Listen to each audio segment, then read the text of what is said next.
about this whole process, to my mind, Rachel, is not only the dragging on of these so-called negotiations, it is that the American people don't know where we are at. Do we have the guts to take on the drug companies who are spending over $300 million in lobbying right now? Is that the Democratic Party have the guts to take on the private insurance company who do not want us to expand Medicare to cover dental, hearing, and eyeglasses? Do we have the courage to do what the scientists are telling us has to be done and transform our energy system away from fossil fuel? So the issue is not just Mr. Manchin. I mean, it would be really, really, really sad, and someone who worked really hard on this, if we were not successful. But it would be even sadder if the American people said, these people stand for nothing. Not only can't they get anything done, they don't believe in anything. They don't have the guts to take on the powerful special interest. And I would prefer us to be able to say, look, we tried, and we had all... There's huge breaking news in Congress. Democratic Senator Joe Manchin just announced that he will not support Biden's massive spending bill and climate bill. Nancy Pelosi has to find a way to get Biden's relief bill passed in Congress before next year. This is your fourth stimulus check update and daily news report. Let's get into the most important stimulus news first. The Republicans, bought off by the big money interests. We had two Democrats who couldn't stand with us. Give us more Democrats, and in the first week of a new Congress, we will pass this. That's better to me than just to be negotiating forever and standing for nothing. Joe Biden was in Delaware when Senator Manchin appeared on Fox News. He said he cannot support this social and climate plan. The West Virginia Democrat told Fox News, "I've tried everything humanly possible and I can't get there. This is a no." Now Biden just learned about Joe Manchin's plan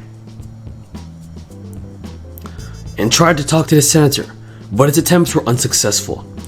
Manchin's move astonished and infuriated the president and his top advisors. Biden personally signed off on a blistering statement issued by Press Secretary Jen Psaki after Joe Manchin's announcement on Fox News. So while staff drafted language addressing Manchin's specific concerns on inflation, Biden specifically instructed them to add that if Manchin stood by his comments, he had violated his word to the president.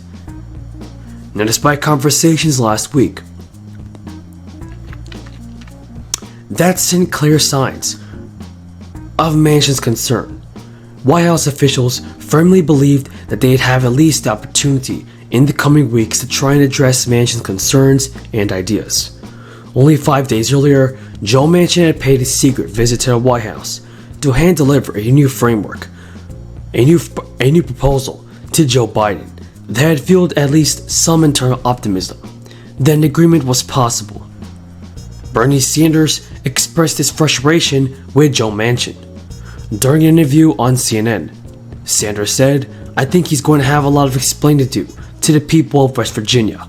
We've been dealing with Mr. Manchin for month after month. But if he doesn't have the courage to do the right thing, that's a bad decision."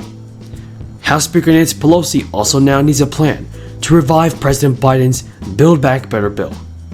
Democrats knew that they cannot spare a single vote because of the 50-50 split in the Senate. Pelosi called the development disappointing, but vowed more negotiating. Pelosi said she is hopeful that we will soon reach an agreement so that this vital legislation can pass as soon as possible.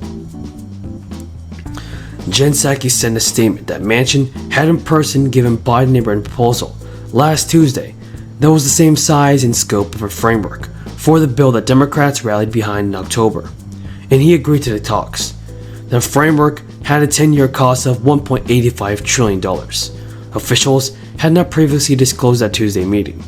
Now, according to Representative Alexandria Ocasio-Cortez, if Democrats think they're going to get reelected, they're delusional without progressive priorities like student debt and the child tax credit that are set to lapse at the end of the year. Ocasio-Cortez added that while some were inclined to blame moderate Senator Joe Manchin, there's many things that the Democrats must do in order to win more and be better. Thank you for your support. If you have any more questions about the fourth stimulus check, leave them in the comments below. And until next time, have a great day. on the negotiations over Build Back Better. We see Senator Manchin's version of events sort of differ from the White House's version of events in your statement on Sunday, which was yesterday. Feels like a long time ago. I just wanted to know if you could talk a little bit about like where the gap is, if the negotiations fell apart over the child tax credit issue, if the White House is prepared to go around legislation on the CTC if necessary. Kind of where are we with Manchin?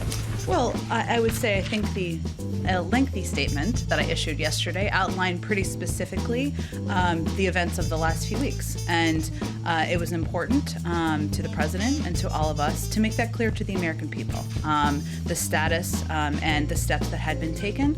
But I'm not going to relitigate the TikTok of yesterday from here today. I will say that from the president's viewpoint, and I saw him this morning, he's worked with Senator Manchin over the course of decades. They share fundamental values. They're longtime friends. That has not changed.